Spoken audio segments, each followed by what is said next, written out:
বিপত্নিক এক পুরুষের সাথে নিজের বিয়ে ঠিক হয়েছে শোনা মাত্রই ফুঁসে উঠল পৌষ। আর যার সাথে বিয়ের কথা বলা হয়েছে সেই পুরুষকে সে ভালোভাবেই চেনে। এলাকার কে না জানে তার কথা। সারা এলাকা দাপিয়ে বেড়ানো এক চরিত্রহীন পুরুষ। স্ত্রী ছেড়ে যাওয়ার পর কাজের মেয়ের সাথেও এর সম্পর্ক আছে, এমন কত শত কথা শুনেছে পৌষ। জীবনে খুব সম্ভবত 3বার কি 4বার তাকে দেখেছে পৌষ, কিন্তু চেহারাটা এখনো মানসপটে ঝাপসা। চেয়েও পুরো সুরতটা ঠাউর করতে অক্ষম হলো পৌষ। দাঁতে দাঁত পিষে শুধু তিরিক্ষি মেজাজের সহিত জানালো, গলায় দড়ি দিব, তবু এই চরিত্রহীন ব্যাটাকে বিয়ে করব না। যতটা না চওড়া ছিল পৌষের গলা, তার থেকে 3 গুণ তেজে এক পুরুষের গলা শোনা গেল। কেটে টুকরো টুকরো করে নদীতে ভাসিয়ে দেবো, তাও ওই লাফাঙ্গার সাথে তোর বিয়ে দেবো না আমি।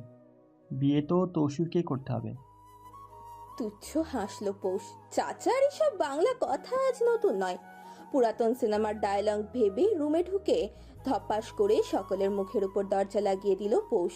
অসহ্য হয়ে উঠেছে সে।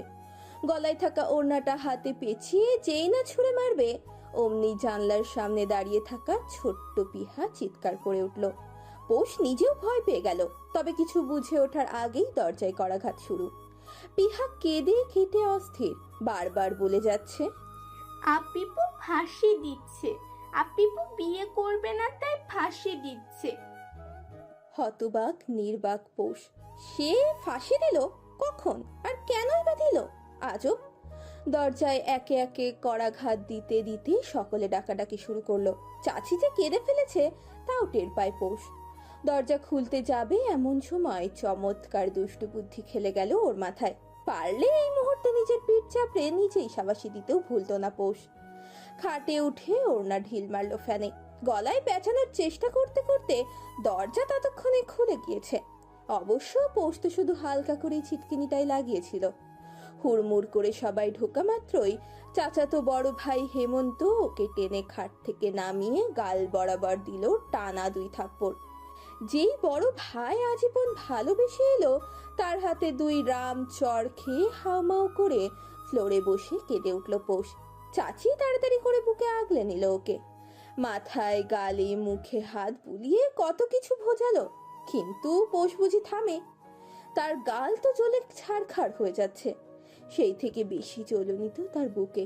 হেমন্ত ধমকের গলায় বলল, কান্না থামা, না হয় মারবো আরো 2। বেয়াদব, কত বড়! এই তোর কলিজা কত বড় হলো? ফাঁসি দিস তুই?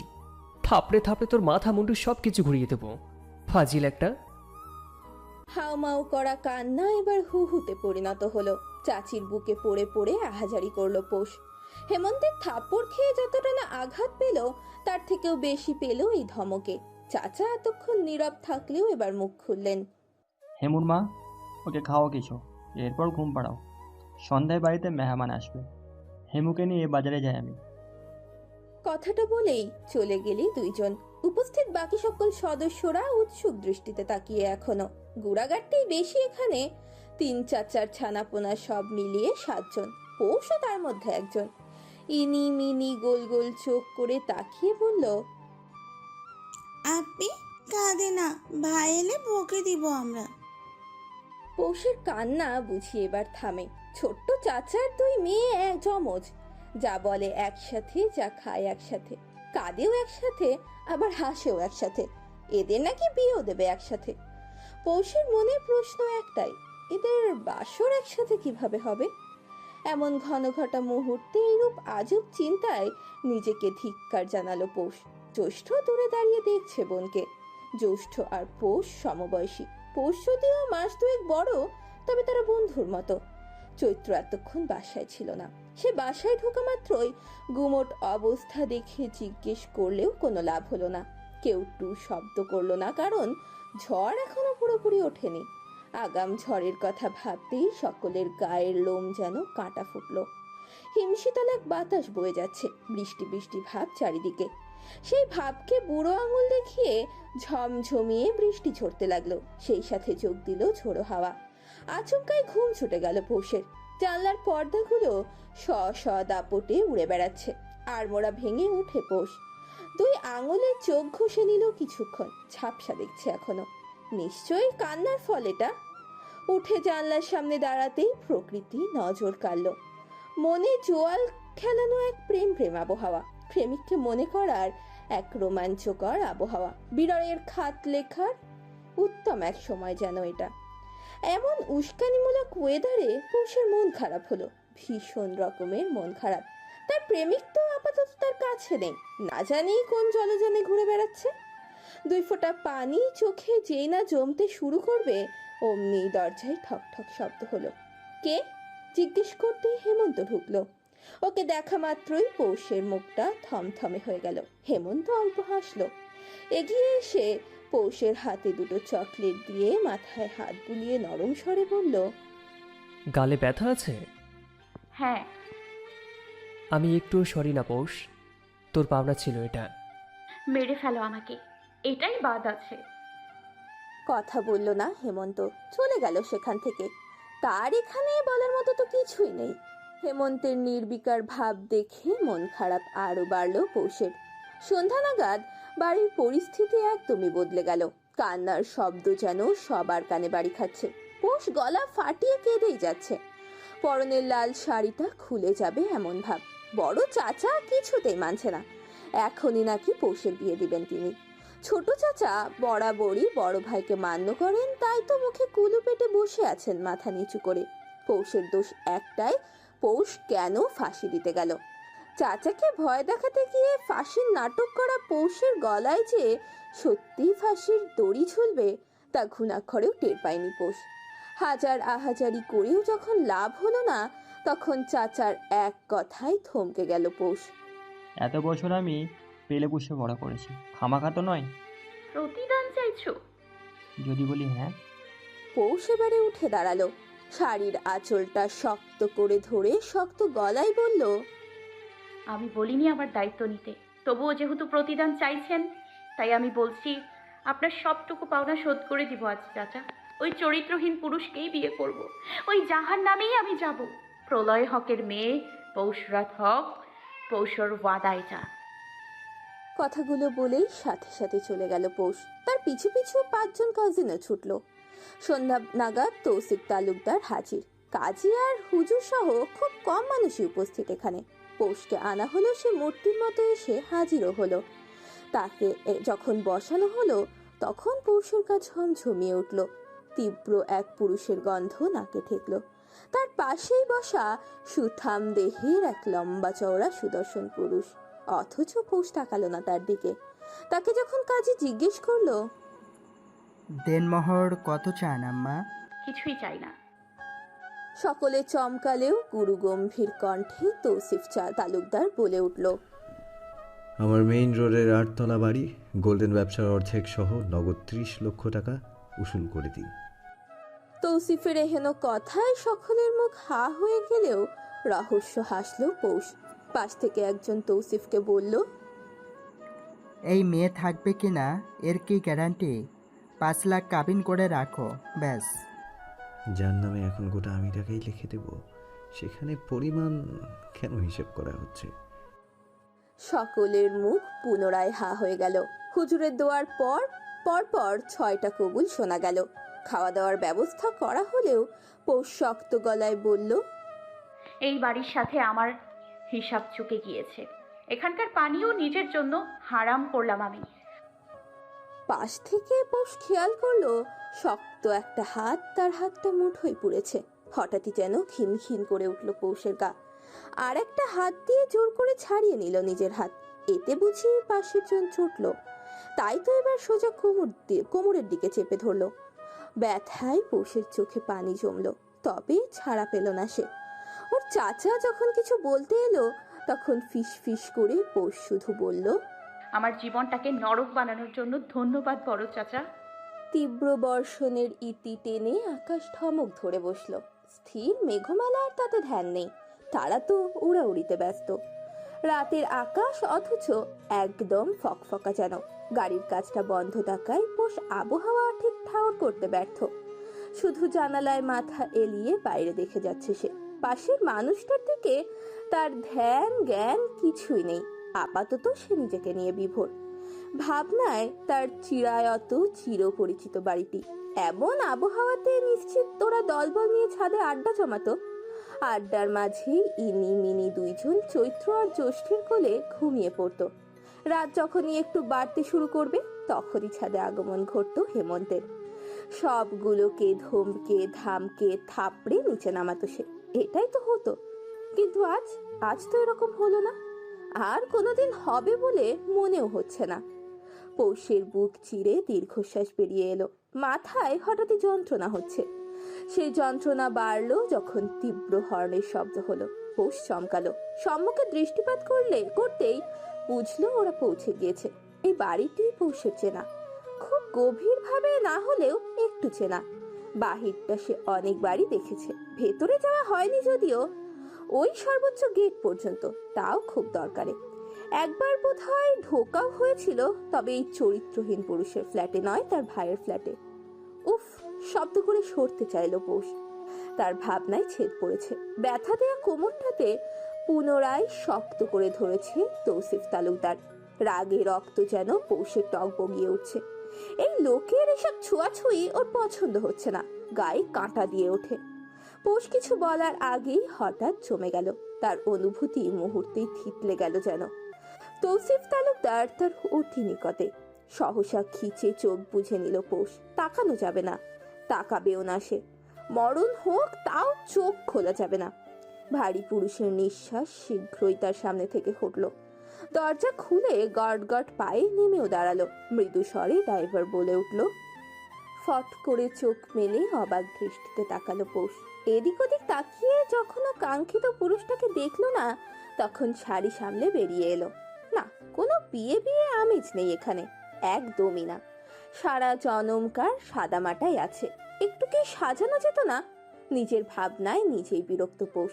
কেন সাজাবে? পৌষ কি আর ইচ্ছে করে বিয়ে করেছে নাকি? পরক্ষণে খেয়াল হলো এক শক্ত হাতের মুঠোয় ওর নরম হাতটা আটকা পড়েছে। লোকটা তাকে তাকানোর বা বোঝার সময়টুকুও দিল না। তার বড় বড় পায়ের ধাপে পা মেলাতে বেশ বেগ পেতে হলো পৌষের। শাড়ি পরায় সেই ঝামেলা বাড়লো একটু।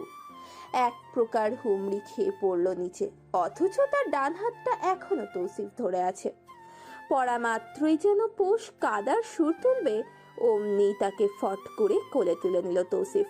কান্নার সুর তো দূরের কথা, ক উচ্চারণ করার সময়টুকুও পেল না পৌষ। বড়ই আফসোস হলো তার। কান্না করতে না পারলে তার ভেতরটা ফুলে পেঁপে ওঠে, শ্বাসকষ্ট শুরু হয়ে যায়। মনে হয় এই বুঝি মরে গেল, দম আটকে আসে কেমন করে। তবে আজ সেসবের সময় হলো না। কেউ তাকে হাতে ধরে সময়ও দিল না। সোজা দরজায় নক করতে এক মহিলা দরজা খুলে দিল। তৌসিফ কোনো দিকে না তাকিয়ে সোজা ড্রয়িং রুম বেরোলো। একদম মাস্টার বেডরুমে ঢুকে সযত্নে নরম বিছানার মাঝে রাখলো পৌষকে। এরপর গেল দরজা লাগাতে। ফাটা চোখে এদিক ওদিক তাকালো পৌষ। সারাটা ঘরময় আভিজাত্যের ছোঁয়া। পৌষ মুগ্ধ হলো, গোল গোল চোখ করে দেখলো সবকিছু। তবে সোনালি আলো থাকায় ততটাও দেখতে পেল না। মনে মনে গালি দিল। ফকিন্নি। এমন সোনালি আলো তার কাছে ফকিন্নি মনে হলো। 440 ভোল্টের বাতিতে এমন হলুদ হলুদ দেখায়। তাদের বাসার এনার্জি বাল্ব সাদা ঝকঝকা ফকফকা আলো ছড়ায়, একদম চকচক করে চারপাশ। আর এত বড় লোকের বাড়িতে কিনা ড্রিম লাইটের বদলে এই হলুদ বাতি? মানা যায় এসব? এই বাল্বগুলোতে চৈত্র পানি ঢুকিয়ে দুটো বিটা ফিশ ছেড়েছিল একবার। রাত হলে চোখ ধাঁধানো সুন্দর লাগতো দেখতে। পৌষ যখন ওর এলোমেলো ভাবনাতে মশগুল, তখনই হঠাৎ ওর আঁচলে টান পড়লো। চমকে উঠে ছাড়া দিয়ে দাঁড়িয়ে গেল। বড় বড় চোখে দেখা গেল তৌসিফকে। হ্যাঁ, এই তো সেই পুরুষ, সুন্দর পুরুষ। চেহারা, দেহ, চুল, ব্যক্তিত্ব কোনোটাতেই সে পিছিয়ে নেই। পেছানো শুধু চরিত্রের দিক থেকে, যেটা একজন ব্যক্তির সবটুকু সত্তা বহন করে, তৌসিফ তালুকদারের সেটাই নেই। কথাটা মনে পড়তেই সবেমাত্র মুগ্ধ হতে শুরু করা পৌষের ভাবনার জাল ভেদ করে বেরিয়ে এলো।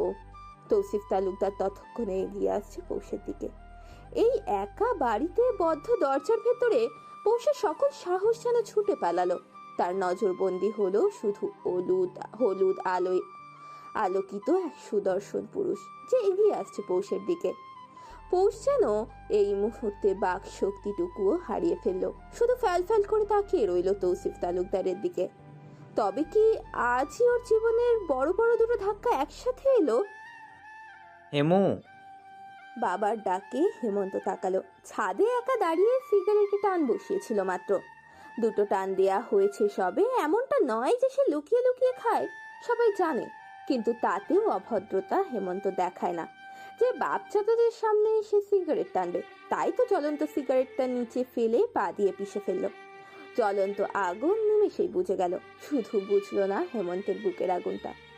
ওর বাবা ওর পাশে এসে দাঁড়িয়েই হেমন্ত মাথা নিচু করেই বলল, কিছু বলবে? আমার কি কিছু বলার আদৌ বাকি আছে? সেটা তো আমি জানি না বাবা, নিজের যা ইচ্ছে হলো করলে তুমি। এখন বলছো বলার বাকি আছে নাকি নেই? শুধু আমার একার ইচ্ছেতে এটা হয়নি হেমু, তুমি জানো সেটা। পৌষ আমার দায়িত্ব। তাচ্ছিল্য হাসলো হেমন্ত, বলল, দায়িত্ব বরাবর পালন করছো বাবা, গুড নাইট। বলে এক মুহূর্ত অপেক্ষা করলো না হেমন্ত, গটগট পায়ে নিচে নেমে গেল। এই মুহূর্তে তার সহ্য হচ্ছে না তার বাবাকে। নিচে সোজা পৌষের রুমে ঢুকলো হেমন্ত। ঢোকা মাত্রই চমকালো, 5 বাদর বসা এখানে। এদের মধ্যে দুটো ঘুমে কাদা, পিহাও ঢুলছে। জ্যৈষ্ঠ আর চৈত্র সজাগ পুরোপুরি। এদের সন্ধ্যা থেকেই দেখা যাচ্ছিল না। মাতম জমাচ্ছে তারা তাদের ভালোবাসার একমাত্র বোনের জন্য। পৌষ এই বাড়ির জন্য যে কি তা প্রতিটা ইট জানে, প্রতিটা জান জানে, অথচ চঞ্চল পৌষটাই এখন নেই। থাকলে এখন দৌড়ে হেমন্তের কাছে এসে আবদার জমাতো। রাত হলেই তার হাবি জাবি খেতে মন চায়। তার নাকি ভয়ঙ্কর রকমের ক্রেভিং হয়। না জানি পৌষটা খেলো কিনা। এখানে কি কেউ জানে দিনভর না খাওয়া পৌষের রাত হলেই ক্ষুধায় কেঁদেও ফেলে? তার যে ছুরি ছুরি আবদার, খেয়ে পূরণ করবে সেগুলো? তৌসিফ তালুকদার কি আদৌ খবর রাখবে, নাকি পৌষটাকে শুধু স্ত্রীর দায়িত্বই পালন করতে হবে? ভেজা গায়ে একটা ট্রাউজার পরে কাঁধে টাওয়াল নিয়ে বেরিয়ে এলো তৌসিফ। চুলগুলো থেকে টুপুর টুপুর এখনো বিন্দুকণা ঝরে যাচ্ছে। সুন্দর মানুষটাকে বেশ মানালো এতে। বড়ই আফসোস হলো তার জন্য। এত সুন্দর এই পুরুষটার এহেন ভেজা রূপ কি কারোর মধ্যে ভ্রম করলো না? খাটের কোণে বসা রমণীর কি একটুও চোখ ধাঁধালো না? পুরুষটার শরীরের মাতাল মাতাল ঘ্রাণটা কি নারীটির রাসানন্দ্রেও ঠেকলো না? তৌসিফ গভীর দৃষ্টি ফেলে দেখলো পৌষকে। হাঁটুতে মাথা ঠেকিয়ে ফুপিয়ে কাঁদছে মেয়েটা। কিছুটা মায়া হলো তৌসিফের। এমনটা না হলেও হতো। মেয়েটাকে একটু সময় দেওয়া উচিত ছিল। তৌসিফ চেয়েছিলেও তাই, কিন্তু পৌষের জন্যই তো হলো না। ধৈর্যের পরীক্ষায় বরাবরই শূন্যের কোঠায় তৌসিফ তালুকদার।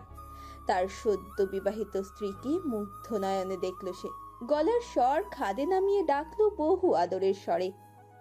পৌষ রাত। ঝংকার তুললো এই ডাক পৌষের দেহে। এতটা ঘন্টা পরে এই লোক কথা বলল। পৌষের কান ভেদ করে ডাকটা কলিজায় লাগলো একদম। ফালা ফালা করে দিল তার খয়েরি রঙের হৃদযন্ত্রটাকে। আহত চোখ দুটো দিয়ে পানি গড়ালো। পৌষ মাথা তুলল না। একটা বার চেয়েও দেখলো না অনুতপ্ত তৌসিফকে। রাগ করলো না সে মুখে। উত্তরের আশায় থেকে হাল ছাড়লো তৌসিফ। পৌষের এলোমেলো চুলে একটা হাত রেখে বলল, চলো গোসল করবে। এবারেও পুষ নড়ল না। তৌসিফ পুনরায় কিছু বলতে যাবে তার আগেই হুট করে বালিশে মুখ গুজে শুয়ে পড়ল পৌষ। পায়ের সামনে থাকা কাঁথাটা দিয়ে ঢেকে নিল নিজেকে আপাদ মস্তক। দীর্ঘশ্বাস ফেলে তৌসিফ দেখলো শুধু। চাইলো একবার ডেকে বলতে খাবারের কথা, পাশের টেবিলেই তো পড়ে আছে। ওই বাড়িতেও তো খেলো না কিছু, এখনো খেলো না। তৌসিফ নিজে একাই খেতে বসলো। ভাতে হাত দিয়েও ভক্তিতে টানলো না তাকে। উঠে হাত ধুয়ে সরে গেল সেখান থেকে। পৌষ ঘুমিয়েছে কিনা বোঝা গেল না। তৌসিফ বারান্দায় চলে গেল ধীর পায়ে। দূর আকাশে আর চাঁদের আনাগোনা নেই, একদম খালি সেটা তৌসিফের মতোই। সিগারেট জ্বালিয়ে তাতে টান দিল, সাথে সাথেই নাক মুখ ভর্তি ধোঁয়ায় বিষাক্ত হয়ে উঠল চারপাশ। খুক খুক কাশির শব্দে তৌসিফের কান সজাগ হলো কিছুটা। নিশ্চিত সিগারেটের গন্ধ হয়তো পৌষ সহ্য করতে পারে না, তাই কাশছে। অ্যাশট্রেতে পিষে বড় বড় শ্বাস ফেলে মুখে একটা চুইংগাম চিবল তৌসিফ। যতটুকু পারলেও নিজেকে ফ্রেশ করে রুমে ঢুকলো। নাক মুখ ঢেকে এভাবে ঘুমাতে দেখে তৌসিফেরই কেমন যেন দম বন্ধ অবস্থা।